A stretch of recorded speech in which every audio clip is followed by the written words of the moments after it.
శివాయ గురవే నమః.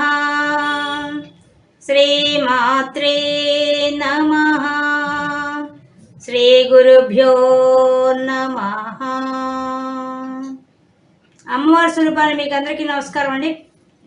ఈరోజు శివానందలో మనం 74వ శ్లోకానికి వచ్చాం. 74వ శ్లోకం. ఆశాపాశ క్లేశ దుర్వాసనాది భేదోదుక్తైర్దివ్యగంధైరమందైః ఆశాశాటీకస్య పాదారవిందం చేతః పేటీం వాసితాం మే తనోతు. మనకు ఈ శ్లోకంలో భగవత్పాదుల వారు మన నిత్య జీవితంలో మనం ఎలా ఉండాలి, భక్తుడిగా కావడానికి ఎలా ఉండాలి అనే విషయం చెప్తున్నారు. ముందు శ్లోకాలు అంతా కూడా చెప్పుకుంటూ వచ్చారు. స్వామి యొక్క పాదాలు ఒక నిధి వంటిని, ఆ నిధి వంటి పాదాలు ఆశ్రయించాలని అని చెప్పుకుంటూ వచ్చారు.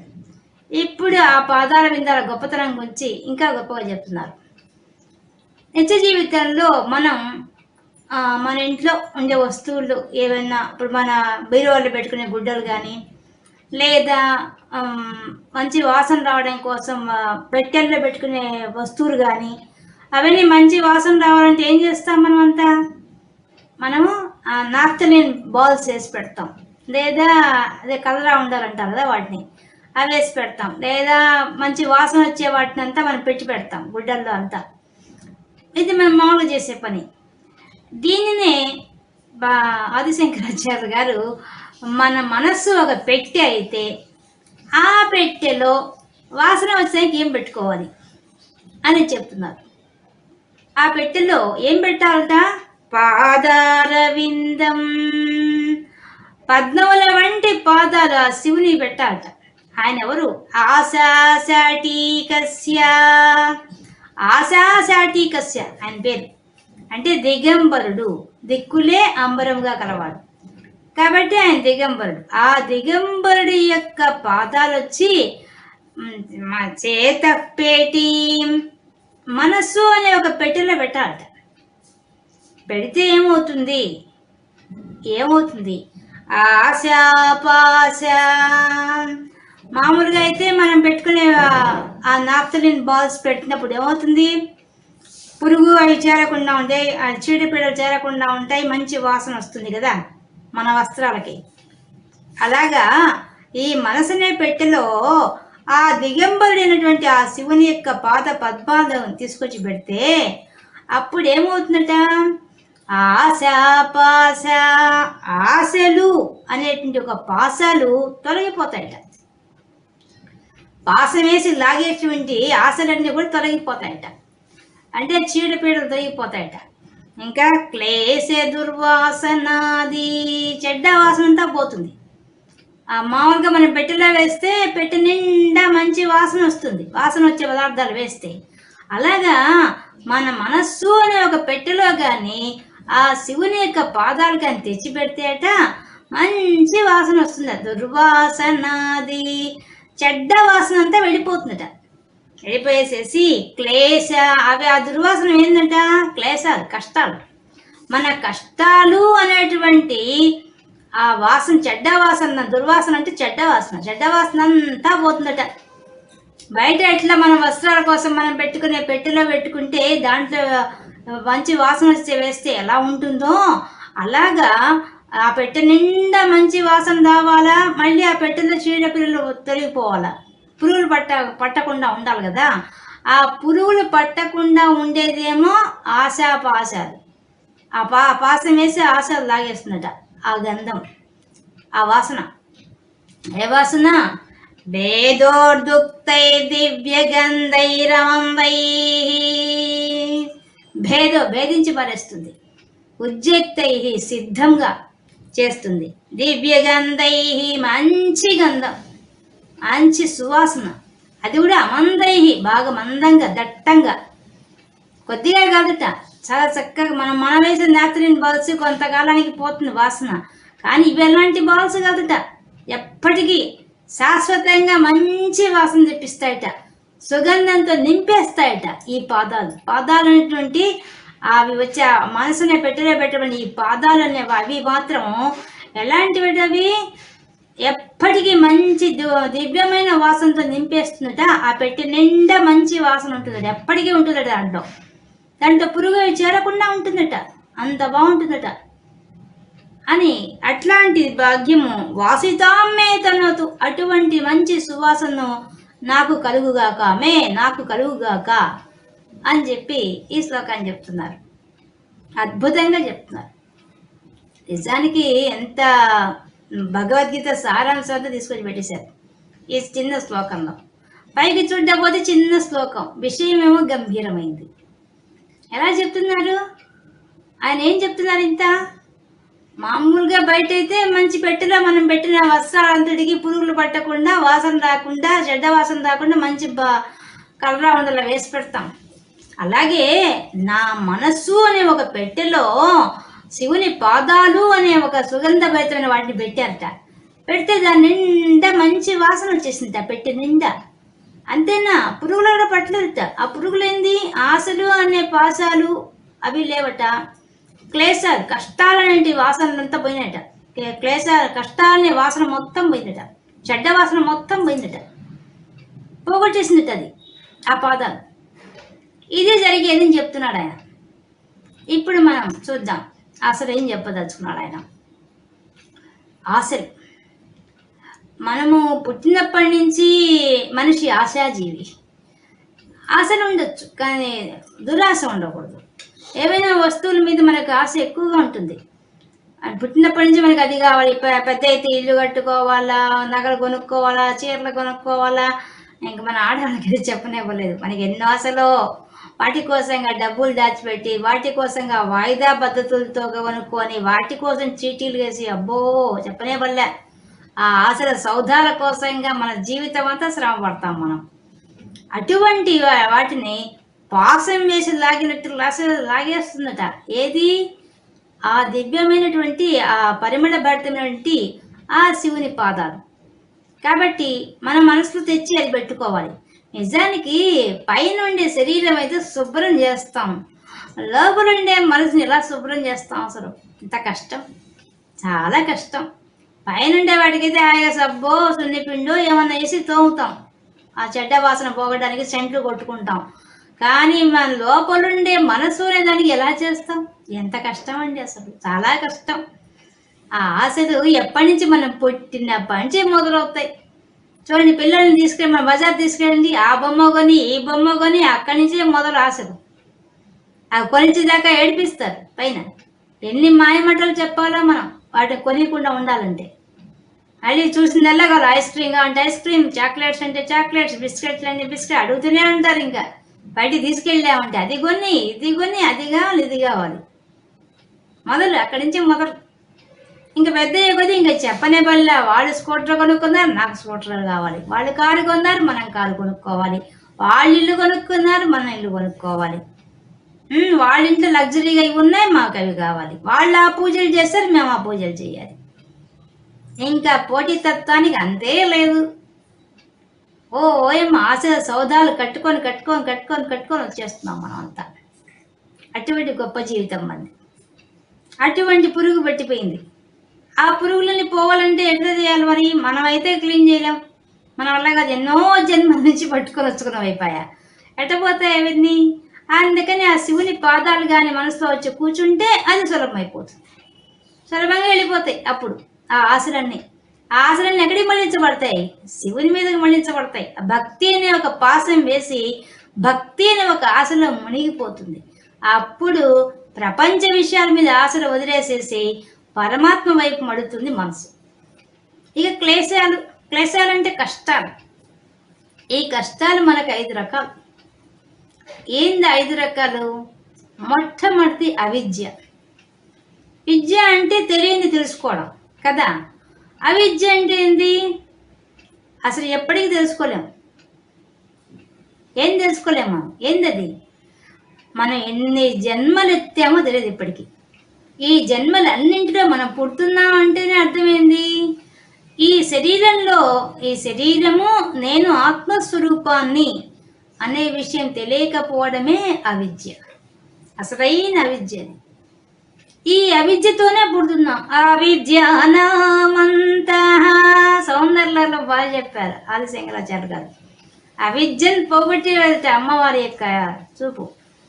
అమ్మవారి అనుగ్రహం ఎలా ఉంటుంది? మనలో ఉండే అవిద్యను పోగొడుతుంది. ఎన్నో జన్మల నుంచి మోసుకొస్తున్నాం ఈ అవిద్యని. ఎందువల్ల? మనమే భగవత్ స్వరూపులమని, మనమే అంతటా నిన్న పరమాత్మ తత్వం ఉంది, ఆత్మస్వరూపం నేనే అనే విషయం తెలియ మర్చిపోయిన వాళ్ళం మనమే. మనలోనే కూర్చోన్నాడు పరమాత్మ, కానీ బయట పూజ చేసుకుంటూ బయటే వెతుక్కుంటున్నాం, లోపల ఎతకడం లేదు. ఇది మొట్టమొదటి కష్టం మనకి. ఈ కష్టం ఉన్నంత కాలం జన్మ ఎత్తాల్సిందే. ఇది తెలుసుకునేదాకా మనం జన్మ ఎత్తాల్సిందే, మరి తప్పదు. కాబట్టి అవిద్య మొట్టమొదటి. దీన్ని పోగొట్టడం చాలా కష్టం. ఎన్ని జన్మలెత్తాలో ఇదే దుష్ట సంస్కారం అంటే. ఈ దుష్ట వాసన, ఈ చెడ్డ వాసన ఎన్ని జన్మ నుంచి వాసన, జన్మలుగా వాసన మోసుకొస్తూనే ఉంది మన చిత్తం. మోసుకొచ్చి దాని ప్రకారంగా మనం గడుపుతున్నాం జీవితాన్ని. మళ్ళీ పుట్టడం చావడం, పుట్టడం చావడం, పుట్టడం చావడం అనే ఒక చక్రం తిరుగుతూనే ఉన్నాం మనం. దానికి అది లేదు, అంతం లేదు, జరుగుతోంది అవిద్య తీరేంతవరకు. కాబట్టి అవిద్య మొదటిది. రెండోది అస్మిత.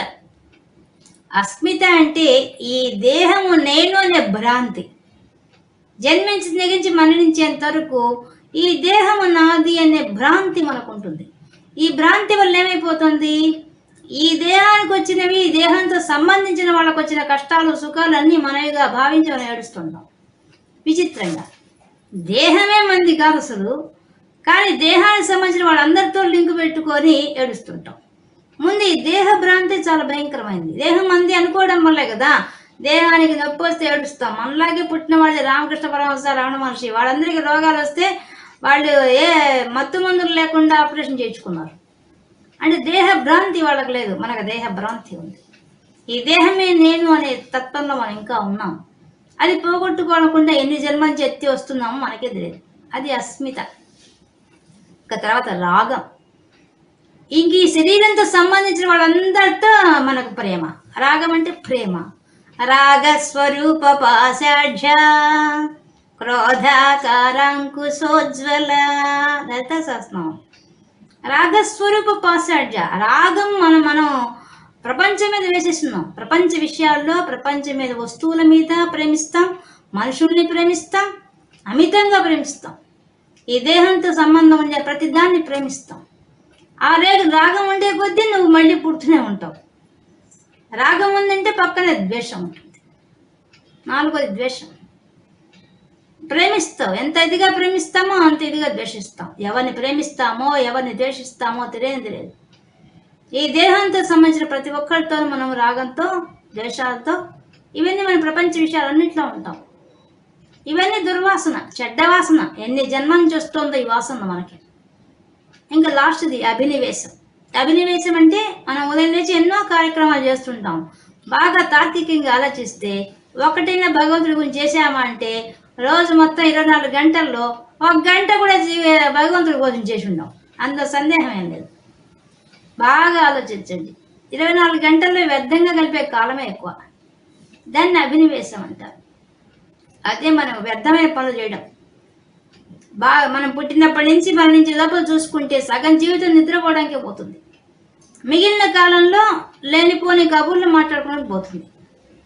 ఇంకా మిగిలిన కాలంలో అనవసరమైన టెన్షన్లో పోతుంది.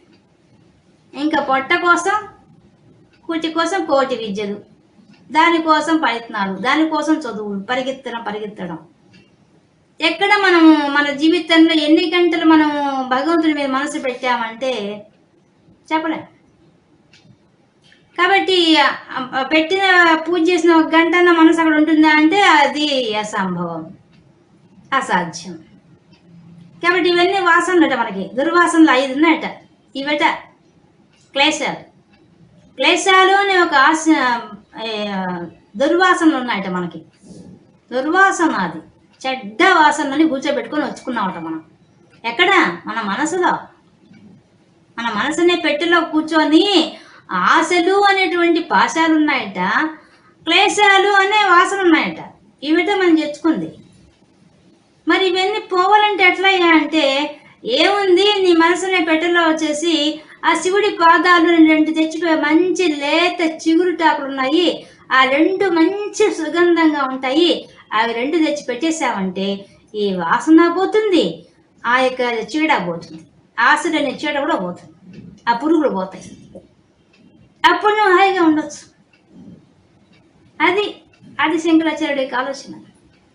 ఎంత గొప్పగా ఆలోచించేటువంటి మనలో ఉండే వాసనలు ఏమున్నాయి, అవి పోగొట్టుకునే మార్గం ఏంది, మనలో ఆశలు ఏమున్నాయి, ఆ ఆశలు పోగొట్టుకునే మార్గం ఏంది అనేది ఇంత చక్కగా చిన్న శ్లోకంలో చెప్పేశాడు. భగవద్గీత సారాంశం అంతా చెప్పేశాడు చిన్న శ్లోకంలో. మనకి దండి అడిగల్ నాయనార్ అని ఆయన ఉన్నాడు. ఆయన గుడ్డివాడు కానీ మంచి భక్తుడు. ఆయన ఏం చేశారంటే, ఇతర మతస్థులంతా కలిసి శివాలయం పక్క నుండి, వాళ్ళ ఊళ్ళోని శివాలయం పక్క నుండి ఆ చెరువును మూసేస్తా ఉన్నారట మట్టి వేసి. ఇక ఆయన అల్లాడిపోయాడు. శివుడికి ఉపయోగించే జలాన్ని అంతా వీళ్ళు పాడు చేస్తున్నారు, లేకుండా చేస్తున్నారని చెప్పి ఆయనకు దిగులు వచ్చేసింది. గుడ్డివాడు ఏం చేస్తాడు, ఆయన బాగా ఆలోచించాట. వీళ్ళు పగలంతా కదా మూసేస్తారు, నేను రాత్రిపోయి వాళ్ళు ఎంతవరకు కూర్చారో అదంతా మట్టి తీసి బయట పారేస్తానని చెప్పి నిర్ణయించుకున్నాడు గుడ్డివాడు. వాడు ఏం చేశాడు, ఆయన రోజు రాత్రి వేసరికి వెళ్ళిపోయేసేసి పరుగు పాల తీసుకుపోతాడు. ఎట తవ్వుతున్నాడో ఎక్కడ వారేస్తున్నాడో తెలియదు, కానీ ఆ చెరువు దగ్గరికి వేసి మొత్తం మట్టి బయట పోస్తున్నాడు రాత్రిపూట. ఇలా కొన్ని రోజులు చేస్తున్నాడు. వాళ్ళేమో ఇతర మతస్థులేమో పంతానికి వాళ్ళు పుచ్చుకుంటూ వస్తున్నారు, ఈయనంతా దాన్ని తీసి పారేస్తున్నాడు. ఇది చేస్తున్నాడు ఆయన. ఇలా అంటే గుడ్డివాడు కదా పాపం. ఒకరోజు తెల్లవారిపోయింది, ఆయనకు తెలియలేదు, తెల్లవారిన విషయం ఆయనకు తెలియలేదు. దాంతో ఏమైపోయింది, వాళ్ళు వచ్చేసారు, ఇతర మతస్థులు చూసేసారు, వాళ్ళు పెద్దగా నవ్వేశారు. మరి గుడ్డివాడు, నువ్వా ఇది తవ్వేది, ఎవరు అనుకున్నాం మేము, నువ్వా తవ్వేది, కళ్ళు కనిపించిన వాడు వచ్చి నువ్వా తవ్వేది, మీ శివుడు ఎంత అని ఏళ్ళగా మాట్లాడతారు. తనన్నా బాధపడలేదు ఆయన, శివుడిని అంటే తట్టుకోలేకపోయాడు. పైన గుడ్డితనం ఉందినే ఎక్కిరించారు పాపం ఆయన్ని, చాలా నీచంగా మాట్లాడారు, తట్టుకోలేకపోయాడు. వెంటనే శివుడికి చెప్పేశాడు. శివుడిని వాళ్ళ ముందే చెప్తున్నాడు, అందరి ముందు, శివ, నాకు నిజంగా నేను చేసే పని మంచిది అయితే, నిజమైన భక్తి ఉంటే, నీవు నిజమైన తండ్రి, నా తండ్రివి కదా, కాబట్టి నువ్వేం చేయాలా, నా కళ్ళు రావాలి, వీళ్ళందరూ కళ్ళు పోవాలన్నాడు అనేసాడు. ఇదే సమయానికి రేపు రాత్రి నేను చదవకుండా పోయేటప్పటికల్లా నా కళ్ళు రావాలి, నేను మట్టి తీర్చడానికల్లా మా కళ్ళు రావాలి, వాళ్ళ గుడ్డి వాళ్ళు అయిపోవాలి అని చెప్పి శపథం చేశాడు. అని శివుడికే విన్నవించుకున్నాడు. అందరూ వింటుండక పెద్దగా చెప్పాడు అన్నమాట. ఇంకా పక్కన రోజు రాత్రికి వచ్చేసాడు. అప్పటికి ఆయన గుడితనం పోలేదు. ఇంకా శివుడిని తలుచుకుంటూ నిలబడ్డాడు. శివనామం వదలలేదు ఆయన, ఇంకా అక్కడి నుంచి శివనామం అస్సలు వదలలేదు. తిండి తీర్థం లేదు, శివనామం వదలలేదు. చూశాడు శివుడు, ఏమీ భక్తిరా నాయన, నేనున్నాను, నేను నిరూపించుకోవాలి, నువ్వు నాకే పరీక్ష పెట్టావని చెప్పి అంతే శివుడు ఆయన కళ్ళు ఇచ్చేశాడు. ఇతర మతస్థులు వాళ్ళకి కళ్ళు తీసాడు. అంతే ఊరందరూ తెలిసిపోయింది ఆ విషయం. చూస్తుండగానే పోయి రాజు దాకా వెళ్ళిపోయింది ఆ విషయం.